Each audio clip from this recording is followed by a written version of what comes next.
பிற தலைவர்கள் ஏன் முன் வர மாட்டேன்றாங்க?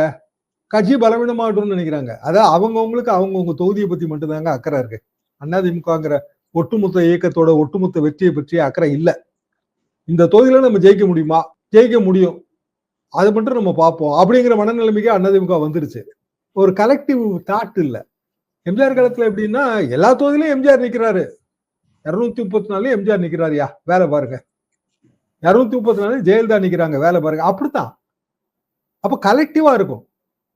கலெக்டிவா இருக்கும்போது அந்த புஷ் வேற. ஏன்னா தமிழ்நாடு முழுவதும் அதிமுக வெற்றி பெற்று விடும் அப்படிங்கிற ஒரு எண்ணத்தை நீங்க தோற்று வைக்கணும். எந்த கட்சியா இருந்தாலும் திமுகவுக்கு அது பொருந்தும். அந்த இடத்துல பிசிறு தட்டுது, நல்லாவே தெரியுது. ஆனாலும் பிற தலைவர்கள் எடப்பாடியை அழுத்தம் கொடுக்கக்கூடிய அளவுல இருக்கிற அவரை சுற்றி இருக்கிற தலைவர்கள் மௌனமா இருக்காங்க. கள்ள மௌனம். எந்த வகையில கள்ள மௌனம்னா, நம்ம ஜெயிச்சிருவோங்க, விடுங்க, வரட்டும்.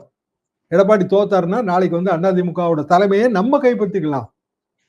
2026க்கு பிறகு நடக்கவிருக்கிற தலைமைக்கான யுத்தம், அந்த தலைமைக்கான யுத்தத்தின் ஆரம்ப அபாய அறிகுறிகள் இப்ப உங்களுக்கு தெரியும்.